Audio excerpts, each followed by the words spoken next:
What's up, everybody? Belal Muhammad recently did an interview here with Damon Martin and MMA Fighting, and I went through and pulled several different clips for us to take a look at because, one, this is a very interesting interview from Belal Muhammad because you're going to get to hear from him on his plans, not only for his fighting career, but because he is the champion. That has a huge weight in terms of how active he will be as a champion, in terms of are we going to see, him fighting contenders, or what's the division going to look like? Because anytime we see a shift in the champion, we never exactly know what we're going to get. But Belal Muhammad in this interview, he makes it very clear what to expect from him and the welterweight division as long as he is the champ moving forward.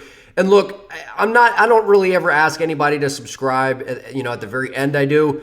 If you enjoy this video, please do me a favor and subscribe, because going through this interview and pulling clips, listening to Damon Martin was just absolutely unbearable. Back the hell up off the microphone, Damon. Look how close this dude is to the microphone. I mean, every time you'll hear him talking here, it is just unbearable to listen to. So I tried to cut it down as much as we can so we don't have to hear him too much. But Belal gives us a lot of great answers. So what we're going to hear is him talk about, reflect a little bit on UFC 304's performance. He's going to absolutely body Leon Edwards. He's going to body Colby Covington. And then we're going to just hear in between there as well some of the segments where he talks about what his plans are at 170 pounds. But let's kick this thing off and hear what he has to say about his performance at UFC 304. Yeah, 100%. And even that one round, it was like an error on my part. It was slippery, and I just went over the top a little bit too much. But if that wasn't the case, I think he would have broke even sooner. But yeah, I told everybody what I was going to do. I said he was going to be the easiest fight for me. And I said, stylistically, there's nobody in here that I fear. There's nobody in here that looks at me, oh, man, what about that one round you guys had, blah, blah, blah. And it's like, I'm so glad I was able to prove it and show these guys. And even with that first takedown, when I got it so easily, I wanted to be like, in that first round when I fought him, I didn't shoot once. I didn't even attempt any wrestling on my end. So I wanted to show you guys what would have happened in that first fight, how it would have happened. So that was my motivation the whole time. And to see his team and his coach talking all that trash and saying that, oh, we're going to outstrike him, he's a sniper, we're going to outbox him, his coach saying the dumbest stuff, and then having to give that motivational speech that did absolutely nothing. And it got Leon mad, and it caused turmoil on their corner. Well, me and my corner is just chilling, being calm, cool, and collected. It felt good, right? It felt like I told you so. So there, you hear what he says, man. He comes out in the first round. He's like, look, I got a point to prove. Everybody's saying I can't stand there and bang with Leon Edwards. He goes out there, and I've given Belal his due, man, in terms of, I had broke down a video in terms of the first matchup between these two. And I did think that Belal Muhammad had made improvements, but I was like, has he made enough improvements in the striking? His boxing looked outstanding, his pace, his pressure. The Belal that showed up, I'll go ahead and link this video down below. I mentioned, look, I don't really know who's going to beat Belal Muhammad moving forward. The guy that showed up at UFC 304, now granted, it's a little bit different when you have a chip on your shoulder and you're going after the champion. So I'll be curious to see, because whenever we see a guy become the champ, you're now, defending instead of going after the belt. But going off of the mentality that we're hearing from Belal throughout this interview, man, I don't think we ever have to doubt his mindset coming into these fights. And considering he's 36 years of age, the time is now. And everyone wants to talk about, Leon Edwards and, this and that. The thing that I like, when Kamaru Usman was champion, he was very active. And while I think Leon Edwards is a very good fighter, he just can't put his foot on the gas. He can't accelerate and make things happen. And he's also very inactive. So finally that we're getting a guy back in the welterweight division that says he wants to be active is very encouraging. But let's hear what he had to say about his striking coming into this matchup, because I think that this was the big thing that surprised a lot of people when it came to this matchup. Because I had said, look, Leon Edwards he's as clean as it gets on the feet, and we saw Belal land a lot of good shots on him. So let's hear what he had to say coming into this fight in terms of what he did for some of the striking. Yeah, well, I tell you guys, man, my main training partner is Ignacio Belal. I think he's the best striker in the UFC. When you guys see, once he starts putting what he does in the practice room into the cage, you guys are going to see how good this kid is. And he was my main guy sparring, being the Leon. He was a better version of Leon than Leon was. My coach, Mike Valley's I think the best striking coach in the world. He's so good at breaking down patterns, finding things, telling me where we're going to see it. So I knew I had nothing to fear from Leon. I knew everything he was going to throw at me. I'm more afraid of sparring with Nacho than I was of fighting with Leon. because I know exactly what would happen. And when he was throwing anything at me, I knew what I was going to be capable of doing. So when people were underestimating my striking, when he was underestimating it, I was like, all right, well, you'll find out. Everybody always says that, right? They always think I'm not a good striker. Then after the Luque fight, man, his kicks hurt, his punches hurt. It was frustrating me. Gilbert, oh man, that hurt. This hurt. Like all these guys will say before the fight that, oh man, you can't strike. Then after the fight, you see it on their faces. You see it from their body language when they're in the cage with me. They're not happy. They're not comfortable getting hit by me. So obviously, I mean, I remember the Sean Brady fight, right? That's one that I don't think he mentioned in there. That was a perfect display of the pressure and pace that Belal can put on somebody. I just wasn't sure if he was going to be able to do that to Leon Edwards, and the pace and pressure from the very beginning of the fight that he put on was suffocating. It was suffocating. He was mixing in the striking. He was mixing in the wrestling.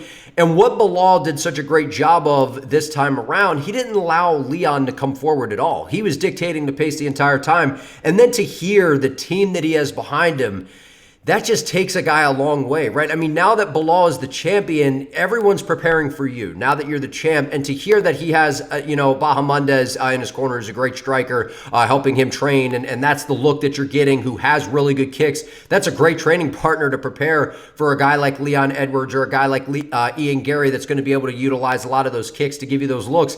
And then the strategic thinking when it comes to game planning and being able to break down an opponent. I mean, these are just interesting things we're hearing from Belal, and what gets me excited, for future opponents that he's going to be taking on inside the division, to see how his team formulates a game plan to attack some of these dudes. Because in the welterweight division, there's some prospects that we have not seen get a title shot yet, like Shavkat Rakhmonov, JDM, Ian Gary, that are on the cusp, and it'll be interesting to see how he approaches those guys. But let's hear Leon or Belal talk about Leon and his team and some of the excuses that were being made. Because look, Leon Edwards, man, you were on the same schedule as everybody else, right? There were a lot of other fighters from the UK on that card, and when you're the only one that's coming out saying, look, the time zone difference, and to be fair, it can affect everybody differently, but you had several months to prepare for this, and the time zone difference was different for several different fighters on the card. So for that to kind of be the excuse, and then have contradicting excuses to where Leon's coach says it's the back, it's just interesting. But let's hear what Belal thinks about that. Yeah, no, 100%. It was just I was dominating him in all aspects of MMA. And like you said, when I'm dominating him for 5 rounds, then it gets to the championship rounds, I dominate him there. And if he's your coach and you guys want to come up with excuses, be on the same page at least. Like both of you guys come up with the same excuse that, oh, it was a bad back. But when he's saying, oh man, I was tired the whole week, and then his coach coming, oh, he had a bad back. Bro, you didn't say he had a bad back in the elevator when you guys were talking tough. You didn't say he had a bad back at the press conference when you said headshot dead. Get out of here. Like, I expect excuses, but it's funny even now because, like, all the people from the locals from there won, right? Like, Aspinall dominated. Paddy Pimblett dominated. Makhachev won the fight. Like, so that, oh, man, I didn't get enough sleep schedule. When you had this Formula One sleeping coach that you hired, right? Like, we had a sound machine that we bought that we did from free. What even is a Formula One speeding or Formula One speeding? That's what I thought of with Formula One. Can anyone comment below what that is? Because I really don't know what that is. Yeah, Amazon, and we still had to figure it out. Like the hardest thing for us fight week was trying to stay up from 7 p.m. to 4 a.m. so we go work out and train, and fight day. Like I couldn't nap, and I was sitting there trying to figure it out. But once you get in the cage, nothing else matters. Like there's nobody in there for you. And I said, you can come up with all the excuses in the world you want, but I have the belt on my shoulder now. So none of your excuses, none of your words mean anything. All these haters, trolls, none of them mean anything to me now because the gold's in Chicago, the gold's in my house. So I mean, I expect it. And I'm just so happy his coach. That's the only one I really care about. His coach was talking so tough. He was this man, he was this guy, and he thought that speech would happen again, and he thought that would motivate him again. But no, you lost. Bad back or not, you lost. Yeah, and that speech, that clip just kept going around from Leon's coach's speech. Come on, Leon, man, come on. You got to pour out the fire.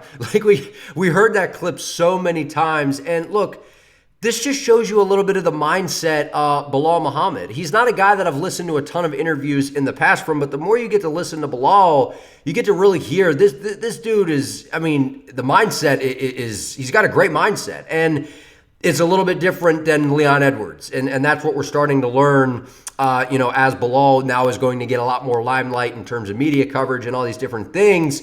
But he's right. I mean, the excuses, the this and the that's from Leon's team, I can't stand. Look, if you win a fight and, say Leon defended the belt and then he goes out there and he's like, I couldn't sleep for shit, I blew my back out, then it's like more tolerable. But when you lose the fight and you're just up there saying, look, man, it was my back, it was the sleep, it was this, it was that, it's just never a good look. And we hear this, in football and things like that, when you get these guys that come out, why'd you have a bad game? Oh, I couldn't sleep last night, or this night. Like, nobody cares, unfortunately. They just don't, whether it's true or not. You're in there to get a job done. Like, you should, if you're going to work and your boss is like, where are you? And you're like, there's traffic. Most of the time you're like, well, too bad, you should have left earlier. And that's just kind of the way it works. Fair or not, that's just how it works. But let's move on to 928 here. And if you're enjoying this, please subscribe to the channel and turn the notifications on so you can not miss an upload. But let's hear what Belal's thoughts are here on Leon getting another title shot. Now, if for some reason you're kind of out of the loop on this, Leon Edwards was actually the entire welterweight division was very dismissive of Belal Muhammad. And I had been up here saying for a long time, like, look, Leon Edwards or Belal Muhammad, he should be next in line. Like, the guy's he's won multiple fights in a row. He went out there, he beat Gilbert Burns. Whether Burns was compromised or not, Belal was compromised as well. Comes out there, he beats Vicente Luque, beats Wonderboy. Like, the guy's got a pretty solid resume, and he's on a hot streak. It's not like there's a deserving contender. We're giving Colby Covington a title shot who's coming off of one. I mean, Colby's beating guys that damn near aren't even in the UFC anymore. So I'm like, let's give Belal the opportunity.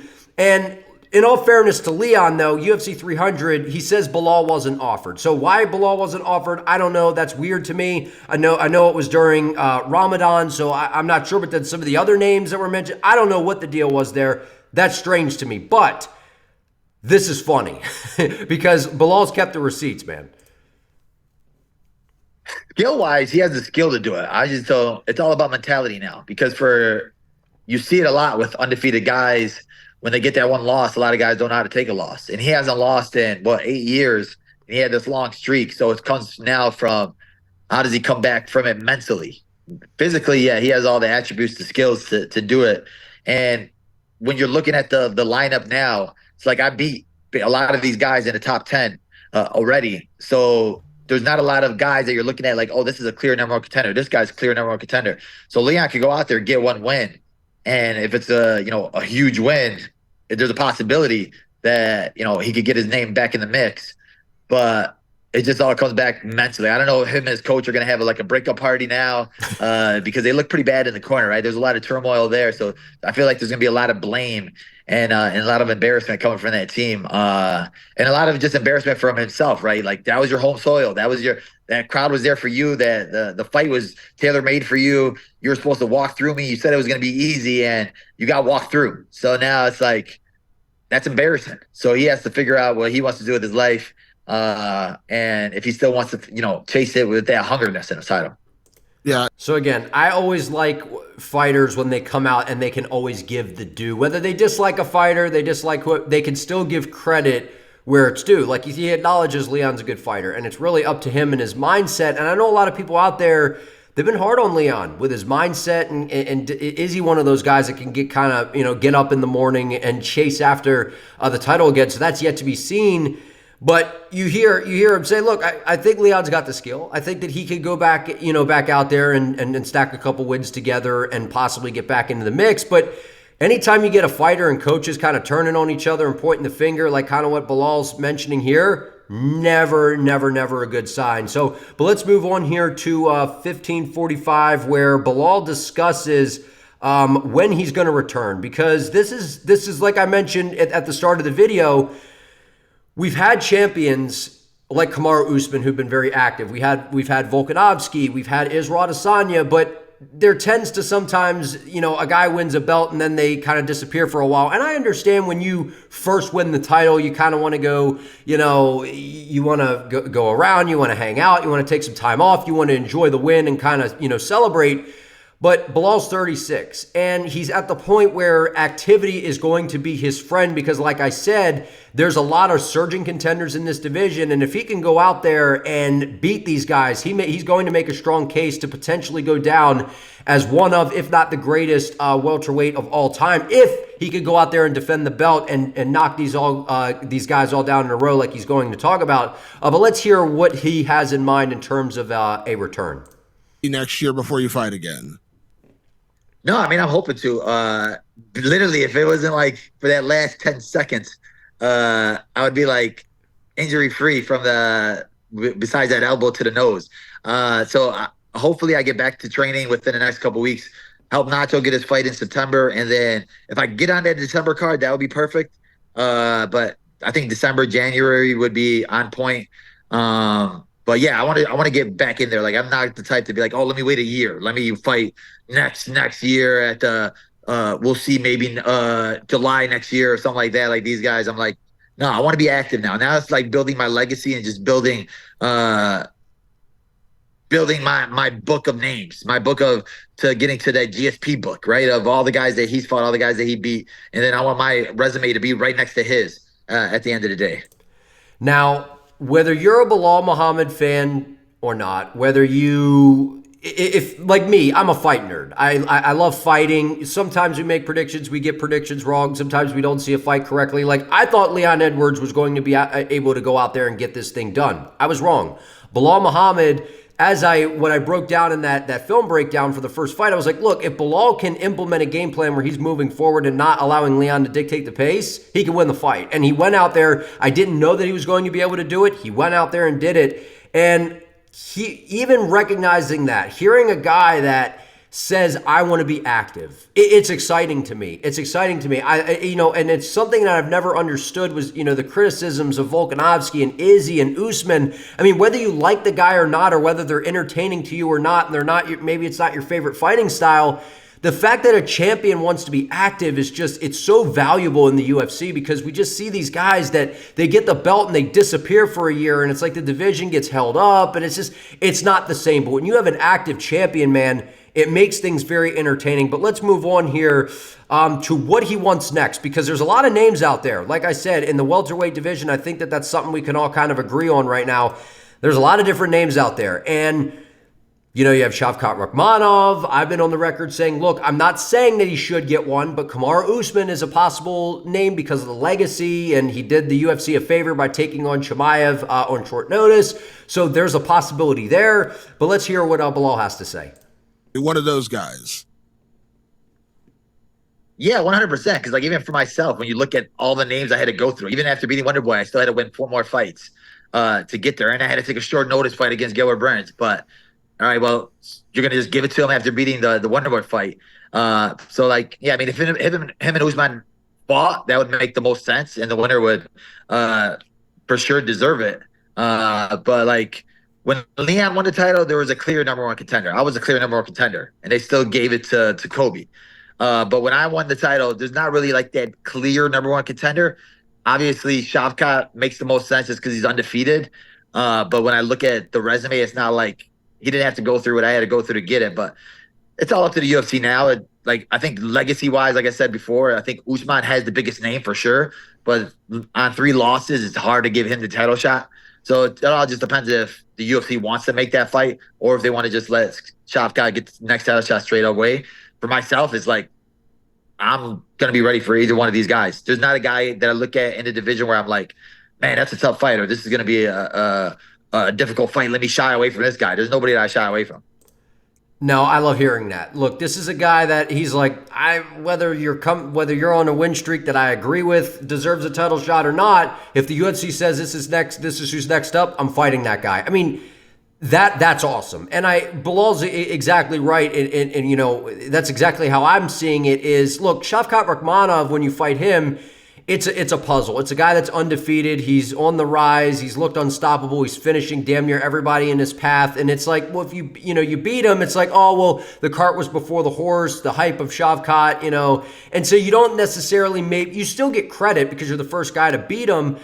But Kamaru Usman is one of the biggest names at 170 pounds of all time. I mean, you have GSP, you got, Matt Hughes' names in there, in terms of the big names in the division. You have Usman, like, that's a big name. So his head, like, I completely understand where his head's at here. It's like, look, is it legacy? Is it the next, guy up in line? And he's like, whoever it is, I will be ready. And I've said, guys, in that video that I recently made on my channel talking about Belal's path to becoming the greatest at welterweight, he matches up very stylistically well against everybody, every one of these contenders. His style is a problem. The pace, the pressure, the cardio, the wrestling, the boxing. Now that he's tightened up the striking, it's a tough matchup. So I would love to see him and Shavkat next. I think that that's absolutely the fight to make. But let's move on here to 2501, where he is going to talk about Colby Covington, because one of the things that I've been a critic of Colby Covington's on my channel. And the reason for that being, look, Colby Covington is a guy that has beaten a lot of guys that aren't in the UFC anymore. They're guys that were kind of, past their primes, and he's beating these guys and then getting title shot opportunities, or he's winning one fight against a guy on a losing streak like Jorge Masvidal, and then he's just walking into a title fight when we have a guy like Belal or other names. I mean, even if for whatever reason you didn't think Belal had, I would have rather have given it to Shavkat Rakhmonov or JDM or somebody like that that's in there fighting better, guys on the rise, than a dude who's just sitting around on the sidelines waiting in between fights. Like, that's who you want to be a champion, a guy that's just going to sit on the sideline. Like, look, I'm a big Nate Diaz fan. If Nate Diaz told me, listen, I'm only going to fight once every, 2 years when I'm the champion, I really wouldn't be happy with Nate being a champion. I mean, I'd be happy when he won the belt, but then after that, I'd be like, what the fuck? We're never going to see him fight. The division it becomes stale, and it's like a pond, or whatever. When the water's not flowing, it gets all like murky and gross, and we can't figure anything out, like who's next, because everything gets kind of bottled up. So it just creates a log jam. But let's hear what he has to say about Colby, because remember when Colby, would be so dismissive? Now take a listen. Talking trash. It's funny, right? Like, he's literally the biggest clown in the UFC. It's embarrassing to see like how he's like trying to grasp for any sort of attention and say anything, right? Let me catch him outside. Let's see. All right, bro, I wish I see you outside. Let's see what you would do. I've literally called him out since 2017 when I fought in Australia. Like, this guy's a coward. But that's what he does. And let's not forget the last time also when Colby Covington said that it was on site, it was, in the streets or whatever. Let's not forget what happened. Just saying. He shot away from that Ian Gary fight. He said it wasn't worth his time. Like, if he would have won that fight, his name could have been right back in the mix. So now he looks dumb. He's a clown. And 100% at UFC 303, when I think all of us in the MMA community were in agreement with this. Look, really the MMA world, we were all like, look, Colby Covington versus Ian Gary is the fight to make. There's bad blood. Colby, you've talked a lot of shit. Ian Gary's talked a lot of shit. Get in there and fight. And then you duck Ian Gary, and it's like, well, if you're not going to fight him, then who are you going to fight? Because Colby's not fighting Shavkat. He's not fighting JDM. So it's like, you're telling me he's not going to fight one of these top guys inside the division. He's going to go back in the rankings and fight a guy who's past their prime and then get a title shot after that? Like, we can't allow that to happen. And the biggest thing, too, whether you're a fan of a fighter or not, guys, like, we have to stop allowing, like, I'm not advocating for Usman to get a title shot. He should not be walking into a title shot against Belal Muhammad right now, coming off of 3 Ls.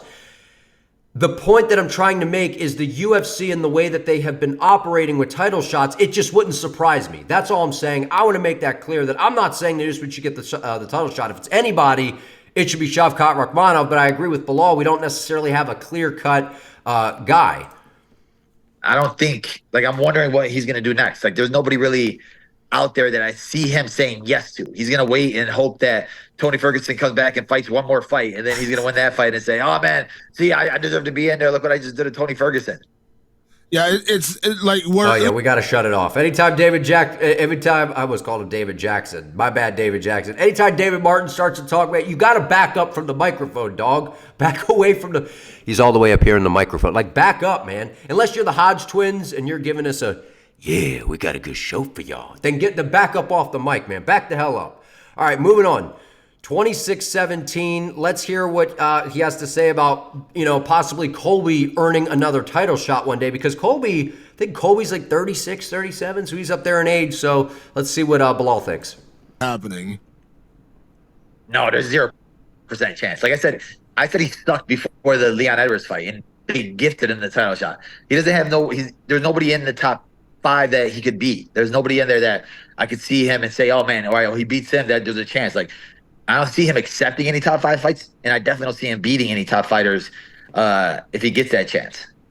Yeah. So there's his thoughts. He doesn't think that Colby Covington's going to be able to make it back up the mountain to get a title shot. A lot of that, Colby's not willing to accept the best in line. He's always been that way. Colby Covington has been a name inside the division, which granted, whether you like him or not, he is kind of a name in the division. But he's always kind of preyed off of beating these guys past their prime and then walking into a title shot. He's never fought the next best guy up. When has Colby Covington cracked into the rankings, since he's been in the, towards the top of the division, been like, you know what, I'll fight a JDM, like how Gilbert Burns just did.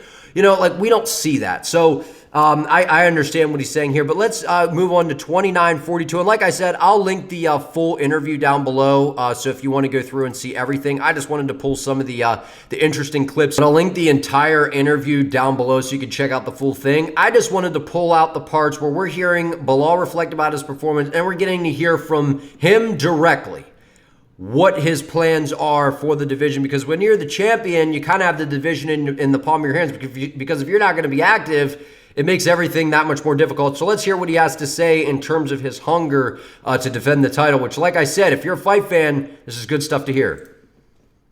Yeah, 100%. They always say you're not champion until you defend the belt once.